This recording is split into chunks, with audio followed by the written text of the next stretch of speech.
자를 살리시며 없는 것까지도 있다고 부르실 때에 부르시는 그대로 되시는 하나님이시라고 하는 꿈을 여기 계시는 모든 분들의 예수 그리스도의 약속 안에서 갖게 되시기를 예수님의 이름으로 축원합니다. 교회는 바로 그러한 것입니다. 교회는 바로 주께서 계속해서 머리 대신 그리스도의 분량까지 자라가도록 양육하기 위해서 이 땅에서 이런 일도 당하고 저런 일도 겪고 인간이 생각할 때에 이해되지 못하는 것이라든가 때로는 용납하기 어려운 것들까지도 하나님이 허락하시는 것은 그런 모든 것들을 다 이길 수 있는 능력과 꿈이 예수 그리스도 안에 있는 성령으로 말미암아 너희 안에 계시는 이 비밀이 만세전부터 감춰져 왔다가 이제는 이방인들 가운데도 충만하게 나타났으니 이 소망과 꿈은 너희 속에 계시는 그리스도요 영광의 소망이라고 말씀하시고 있는 골로새서 1장 26절 27절 말씀처럼 우리가 그 안에서 모든 그리스도의 분량까지 자라갈 수 있는 가능성을 우리 아버지께서 우리의 모든 삶 가운데서 주시고 있는 줄로 믿으시기를 바랍니다. 그러므로 우리 앞에 있는 어떤 일이나 우리가 겪고 있는 어떤 무거운 짐이나 우리가 안고 있는 육체적인 약함이나 우리가 볼 때에 안 되는 것 같고 힘들어 보이고 불가능해 같은 그런 것들한테 우겨 쌓이지 말고 더 모든 것들을 깨뜨릴 때 주께서 거기에서 더 강한 능력으로 역사하시는 예수님의 성령의 힘을 입어서 아침부터 이 9시부터 충만한 은혜를 받으시기를 예수님의 이름으로 축원합니다. 마지막 다시 주께서 오셔서 더 이상 추수할 수 없는 어두운 저녁이 올 때까지 교회는 계속해서 자라갈 분량들을 갖고 있는 꿈 있는 자들인 줄로 믿으시기를 예수님의 이름으로 축원합니다. 할렐루야. 우리는 주께서 다시 오실 때까지 계속해서 전진해야 합니다. 그리고 그리 성령의 그 인도함과 도우심을 통하여서 전진할 것입니다. 우리는 우리가 할 수 없는 일들을 내가 행하리니 누가 막으리오 라고 선포하시는 하나님의 능력 안에서 계속해서 자라가게 되고 주의 뜻을 이 땅에 이루게 될 줄로 믿습니다. 할렐루야. 그래서 성령 충만함으로 시작해서 마지막 더 성령 충만함으로 끝나는 것이 교회의 진정한 모습이어야 된다는 것입니다. 처음에 성령 충만한 뱃속에서 생수가 나오는 것이었는데 이것이 점점 더 세월이 흐르면서 어려운 여건들을 극복하고 나아갈 때에 이제는 더 깊은 곳까지 샘물이 아니는 물 근원까지 파헤쳐 내려가서 거기에서부터 성령의 샘물이 아닌 강물이 흐르는 역사를 체험하는 것이 에브라임의 끝물 포도가 저 많은 하나님의 은혜를 쏟아낼 것이라는 약속 가운데 이루어지게 될 줄로 믿으시기 바랍니다. 할렐루야. 아멘. 이런 교회가 되기를 예수님의 이름으로 축원합니다. 이런 교회의 지체가 되기를 예수님 안에서 여러분한테 축복합니다. 할렐루야. 초대교회는 정말로 성령 충만한 가운데서 사람들이 할 수 없는 너무나 기이한 일들을 말로 표현할 수 없을 정도로 많이 평범한 사람들이 이루어냈습니다. 마지막 때도 주님은 사람의 위대함을 통하여서 무엇인가를 하려고 하시는 것이 아니라 내가 이 반석 위에 내가 내 교회를 세운다고 말씀하신 예수님의 위대함을 통하여서 일하실 줄로 믿으시기를 바랍니다. 그런데 오늘 본문 말씀에서 16절부터 쭉 이어지는 말씀 중에 성령 충만함이 오게 될 것이고 어느 땐가는 하나님께서 하늘에서 기사와 또 땅에서 아래에서는 징조를 베풀 것이라고 말씀합니다. 하늘에서는 불과 연기가 보이게 될 것이고 땅에서는 피들이 넘치는 일을 보게 될 것이라고 말씀합니다. 주의 크고 영화로운 재림의 날, 그 놀랍고 귀한 다시 오시는 그날이 오기 전에 이 날이 어느 정도로 영화로운 날인가 하면은 모세가 시내산에서 하나님 앞으로 나갔을 때는 나팔 소리가 산을 진동했다고 합니다. 그런데 주께서 다시 강림하셔서 하늘의 시온산의 구름 가운데 임하실 때는 땅뿐만 아니라 하늘까지도 진동하실 것이라고 히브리서 12장에 말씀하고 있습니다. 그날이 바로 주의 영화롭고 두려운 날이라는 말씀입니다. 그날에 진동치 못하는 나라를 그의 후사들에게 주실 것이기 때문에 진동할 것들이 무엇인지를 보여주시고, 이것들은 너희들이 영원히 누릴 것이 아니라 지나갈 것이니까 진동치 못할 나라를 추구해왔던 너희들은 그 나라를 상속할 것이라고 말씀하십니다. 그래서 교회는 어느 시점까지 계속해서 성령 충만함으로 자라가야 되는가 하면은 이 징조가 나타날 때까지 그리해야 된다고 말씀하십니다. 모세가 중보자가 돼서 옛 언약으로 이 하나님과 이스마엘 신분의 종의 언약을 맺었을 때, 이들이 예수님께서 다시 오시겠다고 하는 아들로서 맺어지는 언약을 기다리면서 그림자와 모형인 율법의 말씀을 따라 쭉 왔는데, 예수님 오시기 전에 이들이 그와 같이 예수님을 맞이할 수 있는 준비된 삶을 살지 못했다는 것이 성경에서 보여주는, 우리를 깨우는 굉장히 중요한 징조 중의 하나입니다. 애굽에서 400년 동안 처절한 노예 살이를 하고 시내산까지 왔습니다. 400년 동안 그들은 정말 육체적으로 엄청난 암흑기를 거쳤습니다. 그런데 예수께서 초림을 하시는 그 시점에서 말라기 선지자가 하나님의 말씀을 대언하고 난 뒤에 400년이라고 하는 기간이 흘렀는데, 이 400년 기간은 하나님 앞에서 말씀의 충만함, 믿음의 충만함을 통하여 예수님 오셨을 때 다 벗은발로 뛰어나가서 예수님을 맞이했어야만 되는데도 불구하고 오히려 400년 동안 하나님이 말씀도 안 하시고 꿈도 보여주시지 않는 암흑기가 영적으로 찾아오게 되었습니다.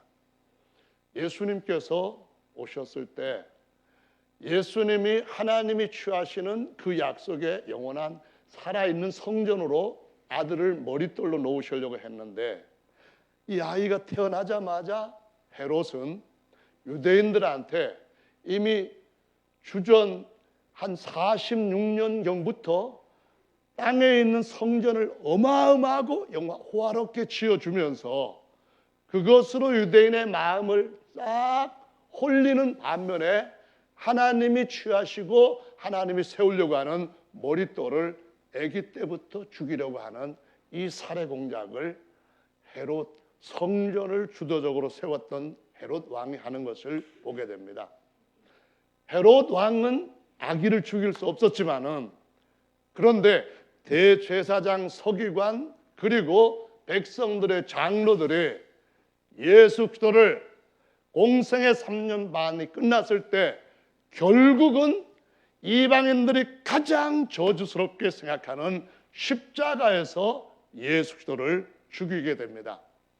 예수님이 당시의 성전을 보고 뭐라고 말씀하셨는가 하면은, 이 하나님이 기도를 받으시는 이 집을, 만민이 기도해야 될 이 집을 너희들은 장사치에 무슨 슈퍼마켓처럼 만들었다 그러시더니 3년 반의 사역을 끝낼 쯤 되었을 때는 더 심화되어서 강도들의 구렬로 만들어버렸다라고 말씀하시면서 온갖 거짓 영들이 들어와서 둥지를 트는 잘못된 곳이 되었다라고 말씀하신 것을 볼 수 있습니다. 대제사장들, 서기관들, 장로들이 그 일을 함으로써 결국은 그들은 전 세계로 주 70년에 성전까지 다 무너지면서 포로로 잡혀가게 되는 것을 보고 나라는 망하게 되는 것을 보게 됩니다. 400년의 영적 암흑기가 400년의 육적 암흑기, 애굽의 생활보다도 더 심한 상태였다는 것을 보여주고 있다는 것입니다. 이것은 주님 초림 때만 일어나는 것이 아니라 재림 때에도 똑같이 이와 같은 일들이 일어날 수 있다고 하는 사실, 일어날 것이라고 하는 사실을 성경 말씀을 통하여서 보고, 저와 여러분들은 어둠에 잡히지 말고 빛 가운데서 빛의 아들로서 주께서 다시 오시는 날 도적같이 멸망을 받아들이지 말고 신부같이 신랑을 맞아들일 수 있는 승리하는 교회가 되시기를 예수님의 이름으로 축원합니다. 할렐루야. 그래서 성경은 뭐라고 말씀하시는가 하면은 이미 사도행전 2장에 있는 이 말씀이 아직 100년도 지나가기 전인 요한이 마지막 사도로서 사명을 감당하는데 그 쓴 요한 1서 2장 말씀에 이렇게 말합니다. 세상 사랑하지 마라. 세상 사랑하는 것들은 다 없어질 것들이니까 없어질 것들에게 마음 빼앗기지 말라. 오직 하나님과 그 말씀을 사랑하라. 그러면서 지금도 적 그리스도가 많이 나타났으니까 이 적 그리스도에게 빠지는 잘못된 길에서부터 제대로 자신을 지키려면은 처음부터 전파된 것을 끝까지 붙들어라 라고 말씀합니다. 1세기 말에 이미 적 그리스도들이 많이 나타났다는 겁니다.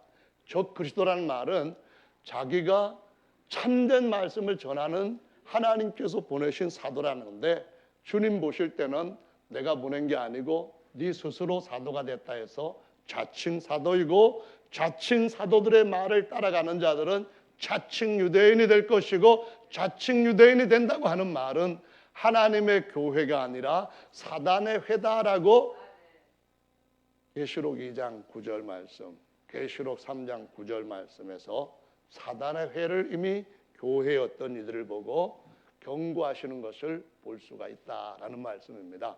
그런데 주님이 다시 오실 때쯤 되면은 세상은 예전의 암흑기와 같은 암흑, 그 시기가 또 한 번 같은 모델로, 같은 패턴으로 등장하게 될 것이라고 말씀을 하십니다. 데살로니가 2장의 말씀 보면은 예수님의 재림에 대해서 말씀을 하시는데, 이 재림에서 뭐라고 말씀하는가 하면은 아무든지 누가 뭐라고 얘기하든지 예수님의 재림이 가까웠다고 말할 때에 동심하지 말고 내가 늘 너희에게 말했던 것처럼 두 가지 것에 주목하라고 하는 말씀을 씁니다. 그게 뭐냐면은 첫 번째는 배도가 있을 것이다 그 말이에요. 두 번째로는 멸망의 아들, 자기가 진짜 그리스도다 하고 많은 사람들 앞에 어마어마한 기적들을 행하면서 사람들로부터 영접받되 유대인들도 받을 것이고 다른 예수, 다른 복음을 받은 그런 기독교들도 다 받게 될 것인데, 그 진짜 적 그리스도가 나타나기 전까지는 어떤 말이든지 어떤 기적이든지 속지 말고 똑바로 예수님의 말씀에 기록된 대로 믿음을 지키라고 말씀합니다. 주님이 우리를 처음부터 들었던 말씀으로 부르심으로 진리를 믿음으로 구원을 받게 하신다는 말씀을 하면서 기적 쫓아가는 것 아니고 수많은 사람들 무리 쫓아가는 것이 아니고 오직 그리스도의 기록된 말씀을 쫓아가라라고 말씀을 합니다. 그런데 우리 성경의 말씀에 보시면은 이 적 그리스도가 나타나는 때에 대해서 한 말씀이 데살로니가 후서 2장 말씀에서 여러분 한번 성경을 확인하시면서 보시면 좋겠습니다. 2장에서 1절부터 보시면은 우리가 그리스도 공중에 강림하실 때 그 앞에 구름 가운데 모일 것에 대해서 말씀하셨고, 2절에서는 누가 뭐라 해도 사도들이 뭐라 한다 할지라도 처음에 전파했던 그 말씀을 붙들으라라고 말씀하시는데, 3절에 보시면은 먼저 배도하는 일이 있고, 이 배도는 어떤 교회 한둘이 거짓된 가르침을 전하는 것이 아니고요, 기독교 전체가 처음 사도들이 예루살렘에서부터 예루살렘까지 다시 전파되어야 될 그 예수님과 그 복음을 전하지 않는 그런 기독교의 그 큰 무리들의 진리에서부터 떠남을 배도라고 말을 하고 있습니다. 그래서 배도하는 일이 있고, 그 다음에 멸망의 사람인, 불법의 사람인 적 그리스도가 나타나기 전에는 예수님이 공중에 임하시고 우리가 올라가는 일은 없다라고 말씀하시는데요. 이 나타나기 전이라고 하는 때가 언제인가 하면은 6절에 저의 때에 나타나게 하려고 라고 말씀합니다. 그러니까 이 저의 때라고 하는 말씀과 그 다음에 다시 7절에서 보시면은 그때에 불법한 자가 나타나리니 그랬는데 3절, 6절, 7절의 모든 그때는 어느 때인가 하면은 바로 교회가 휴거되기 전 그때입니다. 아시겠죠? 그런데 여기에서 7절에 있는 말씀 중에서 그 중에서 옮길 때까지 하리라 그랬는데 이 옮긴다는 말을 교회가 휴거된다는 그런 말로 이상하게 사람들이 오해를 하게 되었습니다. 이 단어가 원래 헬라어로 기노마이라고 하는 단어인데요. 이 단어는 뜻이 굉장히 많이 있습니다. 하여간 수백 개 이상 뜻을 가지고 있는데 좀 과장하자면 우리말 중에 어떤 말이 있는가 하면은 호남 사람들이 쓰는 말 중에 거시기가 있습니다. 거시기 있죠? 거시기 알죠? 그 거시기 하거든요. 그래서 거시기 하면 다 통합니다. 그래서 거시기 안에 뭘 집어넣으면은 그거는 이미 잘 알려져 있기 때문에 다 알아먹습니다. 그래서 여기에 기노마이라고 하는 원래 단어가 굉장히 많은 뜻을 갖고 있는데 그러면은 무슨 의미냐 하면은 그가 나타나야 될 때까지 하나님께서 그의 마음대로 자기 아무 때나 나타나도록 하지 못하도록 막는다. 그런 의미입니다. 그래서 저 그리스도가 나타날 때가 되었다. 그 말은 우리에게 뭘 주는가 하면은 저 그리스도가 나타날 때가 되었으면은 진짜로 우리는 이제 얼마 남지 않은 기간 동안에 헛된 일 하지 말고 참된 일을 해야 된다. 그런 말입니다. 어영부영 게으르지 말고 전력으로 자기 자신을 돌아보고 경주를 해야 된다. 그런 말입니다. 어떤 선수는 골인 지점을 다 돼가지고 실제로 있었던 동영상에도 나오는 건데요. 자기는 1등 했다 하고 손 들면서 딱 들어왔는데 그 사이에 2등 하던 사람이 딱 먼저 전력 질주해서 들어가 버린 동영상이 있습니다. 근데 막 관중들 보면서 와 내가 1등으로 들어왔다고 하고 있는데 관중들은 보면서 웃는 거예요. 정말 웃긴다고 그렇게 웃는 거예요. 왜냐하면은 2등 하던 선수가 들어간 것도 모르고 막 이렇게 세레머니를 하고 있으니까 정신이 제정신이 아니라고 볼 수 있는 거죠. 우리가 주님이 오실 때가 가까운 때다. 어떻게 알 수 있습니까? 배도들이 널려 있다 하는 걸 아시고 두 번째로는 무화과 나무에 잎이 났다면은 이거 정말 가까웠구나 하는 걸 아시고 그 다음에 저 그리스도가 나타날 때가 거의 가까웠다 하는 것을 보신다면은 이때는 정말 교회라고 한다면 교회 한 지체라고 한다면은 조심을 하면서 준비를 해야 되는 줄로 믿으시기 바랍니다. 2013년에 부산에서 제10차 WC